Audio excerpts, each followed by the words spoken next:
Hello everyone, I am Diksha. Today I am going to discuss chapter number 2 Law Spring by Anis Jung. Students, इस video में हम part 2 cover करेंगे which is I want to drive a car. Meet Mukesh the rebel. इस story में जो main character है वो है Mukesh. The family lineage. Born into a family of bangle makers in Firozabad, Mukesh has been surrounded by glass blowing all his life. Every generation before him silently submitted to this grueling tradition, inheritance, accepting it as their inevitable fate. जो मुकेश है वो bangle makers की family में पैदा होता है जो फिरोज़ाबाद में रहते हैं. अब उनकी फैमिली में generation to generation bangle making का काम चलता आ रहा है और जो मुकेश है वो इस जो ट्रेडिशन है उसको तोड़ना चाहता है. उसका एक खुद का ड्रीम है. Daring to dream, Mukesh boldly declares I will be a motor mechanic. By choosing a trade completely unrelated to glass he exhibits to active agency and individual aspirant showing courage to break a centuries old lineage. जो मुकेश है वो कहता है कि मुझे motor mechanic बनना है और जो उसका सदियों से जनरेशन टू जनरेशन काम चलता आ रहा है उसकी फैमिली में बैंगल मेकिंग का, ये बिल्कुल अलग है मोटर मैकेनिक और वो चाहता है कि वो मोटर मैकेनिक बने.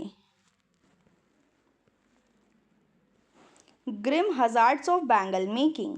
High temperatures.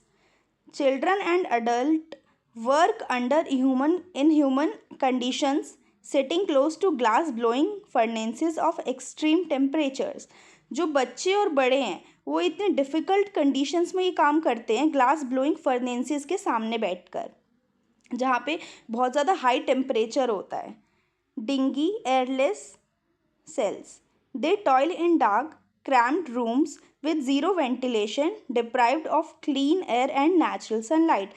अब जहाँ पे वो बैठकर काम करते हैं वहाँ ना तो वेंटिलेशन होता है, बहुत डार्क रूम होता है और ना क्लीन एयर होती है और सनलाइट भी नहीं होती. Inevitable blindness. Continuous exposure to toxic fumes, sparks and fine glass dust during polishing ruins their eyes, blinding most before they reach adulthood. अब इतना हाई टेम्परेचर के आगे बैठ के काम करने की वजह से वो बहुत जल्दी ब्लाइंड हो जाते हैं. Slogging long daylight hours drains their vitality, permanently stealing away their physical and intellectual growth. और ये बहुत नुकसान पड़ता है उनकी फिजिकल और इंटेलेक्चुअल ग्रोथ पे.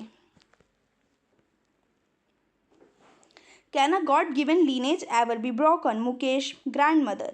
These heavy words reflect the profound psychological defeat of Firozabad elders. They view their absolute poverty and suffering not as a system failure but as ancestral destiny karma. अब जो मुकेश की grand mother है उनका क्या मानना है कि ये जो सदियों से परंपरा चली आ रही है इसको तोड़ना आसान है क्या? नहीं.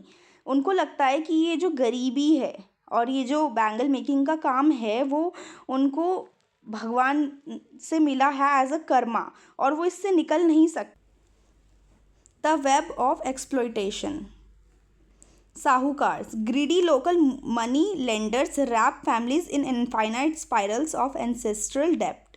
Escaping is economically impossible. अब जो साहूकार होते हैं वो इन्हें जो गरीब लोग होते हैं इनको फंसा लेते हैं अपने जाल में और इनको मतलब वो चाहते नहीं है कि ये बैंगल मेकिंग के काम से बाहर निकले या ये लोग भी अमीर हो सकें. वो इन्हें इनकी जो सिचुएशन है इसी में फंसे रहने देना चाहते हैं. Police and laws. If labourers try to form unions और cooperatives the police beat, drag and jail them under fake charges of illegality.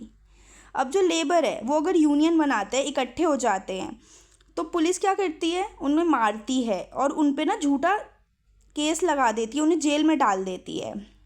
The politicians.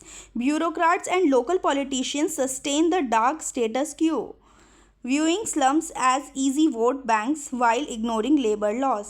अब पॉलिटिशियंस क्या करते हैं, वो अपना फ़ायदा निकलवा लेते हैं इन लोगों से, बट इनकी जो सिचुएशन है उसको सुधारने के लिए वो कुछ भी नहीं करते। Mukesh the defined dreamer. Living conditions: resides in the stinking garbage choked lanes of Firozabad working near glass furnaces। अब वहाँ की लिविंग कंडीशंस कैसी थी, वहाँ बहुत ज़्यादा गंदगी थी और लोग जो है ग्लास फर्नेसेस के पास बैठकर काम करते थे। Attitude to caste fate: reject the heavy weight of ancestral tradition, refuses to accept poverty as inevitable fate. अब क्या होता है, ये जो उनका ट्रेडिशन चला आ रहा था, मुकेश क्या करता है, इसको रिजेक्ट कर देता है। वो नहीं चाहता कि वो इस ट्रेडिशन को फॉलो करे, बैंगल मेकिंग का जो काम था। The car dream: deeply aspires to break the lineage by learning to drive and becoming a motor mechanic. Mukesh क्या चाहता था कि वो इस परंपरा को तोड़े और मोटर मैकेनिक बनना चाहता था। Mental freedom: keeps his hope alive, retains complete ownership of his eyes, his agency and his future vision. Mukesh चाहता था कि वो ये परंपरा को तोड़े और अपना एक फ्यूचर विज़न उसने एक सेट कर रखा था और वो बहुत ज़्यादा डिटरमाइन था अपने गोल को लेकर। Mukesh path to freedom: the distance: the garage is miles away from his home but Mukesh state with absolute grit, I will walk.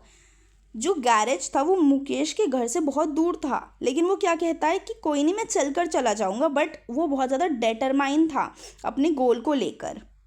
Grounded reality: when asked if he dreams of flying an aeroplane he quietly says no, remaining content with the realistic goal of cars on the road. जब उससे पूछा गया कि तुम ऐसा सपना क्यों नहीं देखते कि तुम एरोप्लेन चलाओ, तो वो कहते नहीं, मैं एक मोटर मैकेनिक ही बनना चाहता हूँ।